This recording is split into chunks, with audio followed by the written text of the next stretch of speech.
The moon of Pandora is host to a pair of different worlds, the harmonious nature-loving Na'vi and the industrial destructive humans of the RDA. In Avatar Frontiers of Pandora, you play as a native Na'vi, but that doesn't mean you'll be restricted to using just their traditional tools and weaponry. So as a child of two worlds, someone that was brought up and trained by the RDA, you do have the knowledge of human tools, not just weapons, but their technology and other things as well. But if you have access to rocket launchers, assault rifles and grenades, why would you ever use the Na'vi's comparatively primitive weapons? We spoke to the developers at Massive Entertainment, who told us all about the gameplay styles and choices offered by human and Pandoran equipment. Human technologies are loud and destructive. Na'vi tools are usually more powerful, more stealthy, more precise. The Na'vi source almost all of their equipment directly from nature, and so their arsenal is predominantly based on archery. Each bow is tooled for a particular approach. The short bow for fast attacks, a heavy bow for high damage sniping, and a long bow for general purpose shooting. These are, as you'd expect, silent killers. So the Na'vi weapons, they're all about precision. And they're also stealth tools, right? So they preserve your kind of like stealth loop using that idea of like precision and, planning and quiet takedowns. That's kind of the core of it. But how can a wooden arrow destroy an armored mechanical exoskeleton? It's simple, really. You aim true. Our enemies have weak points. Sometimes, it's an unprotected pilot that you can just take out with one shot if you're accurate, but other times it's the vents in the back. And with a well-placed arrow, you hit it, it explodes, and you can take it out really efficiently. And that's a lot more difficult to do with the human weapons because they're so imprecise.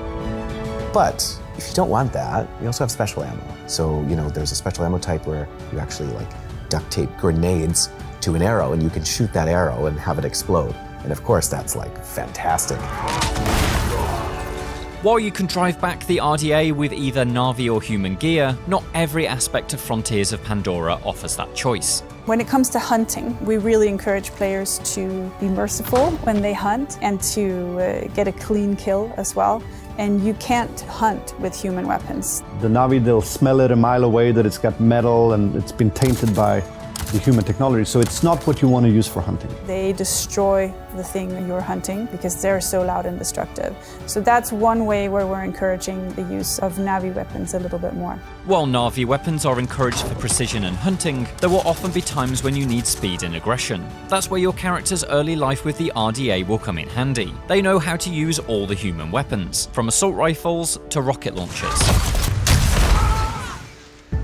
My personal preference, right, is to start with the stealth. Usually I fail in some spectacular fashion at some points, and then I bust out the shotgun and the assault rifle and just blast my way through the last few enemies or something. Yeah, all of the human weapons are loud, but they are incredibly fun because they're loud. They are very powerful against the Na'vi machinery, against the amp suits, against all of the things. So they're very, very effective. As powerful as the human weapons are, though, you sadly won't be able to use the RDA's coolest machines. You can't use an amp suit or fly in helicopter simply because you're too big. Inside it can only fit a tiny little human. The story of Frontiers of Pandora will focus on your character reclaiming their Na'vi heritage. And so, should you wish to fully roleplay that narrative, you can choose to use only Na'vi equipment. But Massive Entertainment has designed the game to be played with both technologies, pivoting between them as the situation demands. I expect most players to play a mix of both and choose the right tool for the right situation. That's really why we have this background story, is to give players opportunity to kind of play with all of the different options that we have to give you, so that we can add some technology, we can add some weapons, but you can also live the Na'vi dream. There's a choice for you, right? And I think this is a choice that people like, and it's something they recognize where, yeah, I can go loud, I can go in guns blazing, but in the end it might not be that much faster because I'm going to draw more people in and it's going to take more time. What do you want to do? You want to be careful, you want to think before you act. That you'll be rewarded for that, and the same with the guns blazing. So it's really about choice, right? The contrast between humans and Na'vi isn't restricted to weapons though. As you explore the world, you'll find very different environments depending on who lives there. Those disparate environments provide very different gameplay opportunities. Human locations are much more structured. You have straight lines, straight angles. You have an environment that in many cases are much easier to read. So it is easier to make quick decisions on where to move, which means that agility that you have, you can really use it in combat.